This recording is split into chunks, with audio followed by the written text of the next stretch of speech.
So two of the most potent phones on the market right now are the iPhone 16 Pro Max and the Galaxy S25 Ultra. And as two of the best-selling or likely best-selling premium flagship phones throughout probably most of 2025, how do these compare? iOS, Android, whatever side of the fence you happen to fall on, I do think you'll love our content. So subscribe to the channel for more just like this.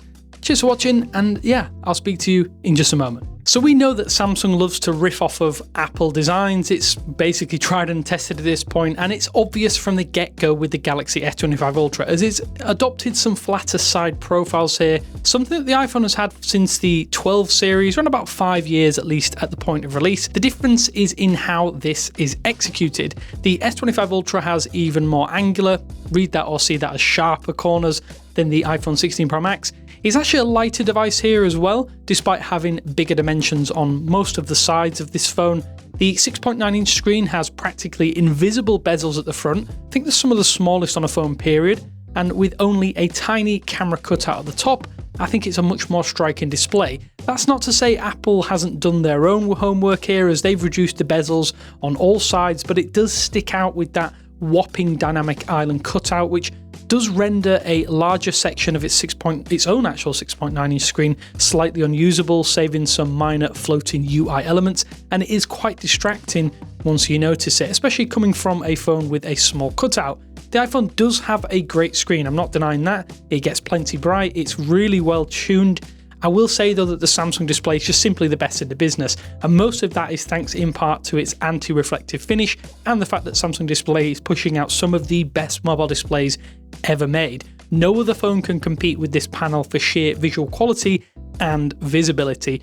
You also get an in-display fingerprint scanner, which is arguably another key selling point. While Face ID on the iPhone is class leading in its own right, it isn't the ideal option in all situations because obviously you need to look at it. Biometric unlocks do require you to lift the device so that the 3D cameras can actually detect and scan your face. The Galaxy S25 Ultra does have software-based face unlock alongside the most secure ultrasonic fingerprint scanner on the market, giving you much more versatility for unlocking your phone in a variety of situations. As you'd expect, given our current position in the smartphone era, there are lots of similarities between the hardware on both of these devices. The differences are just more or less execution. That's where you see the most pronounced changes. There is the multi-purpose action button on the left side of the iPhone 16 Pro Max, while the Galaxy S25 Ultra has the S Pen, which I think is the most pro of Pro Tools in terms of optional options you can buy. It has more utility in professional settings than a button probably ever will, so if you want a professional device, I have to say the S25 Ultra does feel a little bit more in terms of Pro Tools, a pro device you can use. Apple does have its own ace up its sleeve though with the camera control button. I think at first it feels like a really useful addition, but it loses its appeal quite quickly when you start to use the phone. It acts as a shortcut to the camera application, but you can just double tap the power button on the S25 Ultra to effectively launch into its own camera app, so it does the same thing. The capacitive touch controls are well executed, as are a lot of things on iOS, but it just feels less intuitive than simply using the touchscreen to adjust various in-camera settings. In terms of the hardware, there's a lot of similarities, as I mentioned, some changes, but overall it's much of a muchness. So over the past few years, I have to say the core experience of using Android and iOS hasn't been quite as different as it maybe used to be. Apple has softened its stance on customization, preferring to add some admittedly basic options while relying on those focus modes to allow you to set specific layouts at different times or when you adjust the focus mode to suit you. Samsung has leaned more into customization though, with optional good lock features, which lets you effectively tweak and tune practically every area of your phone without requiring a third-party launcher. But for the most part, the experience is fairly similar. Most applications are running on Android and iOS now. It just depends on which layout you actually prefer. AI does appear to have been a great leveler this time around as well. The latest iOS 18 release, or the latest public release of that, has added many AI-powered functions to more or less, I would say, capitalize on the hype, while Samsung has been one of the leaders in this space with the Galaxy AI suite. What's more, most of these touted options are actually already available now and have been iterated over the past 18 to 24 months on the Samsung phone. Apple was really late in introducing AI, and so many features are actually currently geo-locked to the US, are not available until later this year. which is a great shame if you are looking or interested in some of those AI functionalities. The Galaxy S25 Ultra does ship with One UI 7, which is a top Android 15. This already included features like Circle to Search, but the multimodal contextual controls that allow you to use Gemini to do things like hands-free multiple steps on your device. I think it feels definitely less flashy than Apple's implementation, but I have to say it is definitely much more useful, and it does work right now, something that Apple can't claim. It's also worth noting that performance, or at least the performance gulf, is less of an issue now between the top-tier Snapdragon chip and Apple's A18 series of processors. In most situations, you simply will not notice any major differences in how these phones run or operate, save iOS versus Android. Gaming, though, does have a minor edge on the Snapdragon chip, at least on paper, but it's almost negligible in the real world. Because iOS and Android are so different at their core, the chip variations are really hard to compare quite fairly, and it's not something we do here on the channel. Stats Notes probably do care about this, and you will likely note that the A18 Pro chip just edges synthetic benchmarks in all but the 3D graphical output. I think if you have a particular preference on which mobile OS you use daily, that information is never going to change your mind, and it's worth noting though that Android and iOS, they're a lot more similar than they used to be, and it is much easier to switch between these if you do want to save, unless you're invested in one ecosystem over the other. So when we look at the camera systems, the S25 Ultra definitely has a better on-paper system than the 16 Pro Max. It also has a dedicated lens for the 3x optical range, which means it consists of a 200 megapixel main sensor, 50 megapixel ultra wide, that 3x 10 megapixel telephoto, and 5x 50 megapixel telephoto, which is a really good system and just a remix of the S24 from last year. On the 16 Pro Max, there's a 48 megapixel main sensor, 48 megapixel ultra wide, and 12 megapixel 5x telephoto lens. I will say, sticking to the default point and shoot capabilities, there is no doubt in my mind that the Samsung produces clearer, sharper, and higher quality photos at practically every single focal length. When you zoom in above that 7 times mark, then you start to get into the realm of digital zoom capabilities. The S25 Ultra definitely pulls clear of the iPhone 16 Pro Max in just about every single metric, be that dynamic range, sharpness, or whatever you want to actually aim at this. Details and sharpness aside, Apple leans more towards natural tones with their photos. Samsung has toned down their own over-processing quite drastically in the past decade, but I do think certain things look a little bit more synthetic, especially in scenarios like low light shooting. Both selfie cameras are solid as well on these two, but I will say Apple really hasn't improved its skin tone reproduction. It's somewhere they really need to start to put more work into. It's almost as bad as a phone it's way below the caliber of a phone that we'd expect, especially at this price point. And there are lots of other cheap Android phones that have been better than the iPhone in terms of skin tone pre-production for quite a while now. Post-processing and custom profiles are also included on both devices if you do want to tweak the image output and you don't like them. Non-destructive edits are also possible with some of the AI tools that are available, like cleanup on the iPhone and generative edits on the S25 Ultra. But I will say the S25 Ultra has a slight edge here as well. Images are a little bit cleaner if you do use those cleanup features within that generative edit toolset.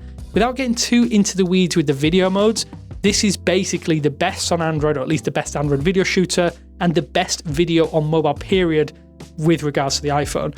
Samsung added a log profile this year.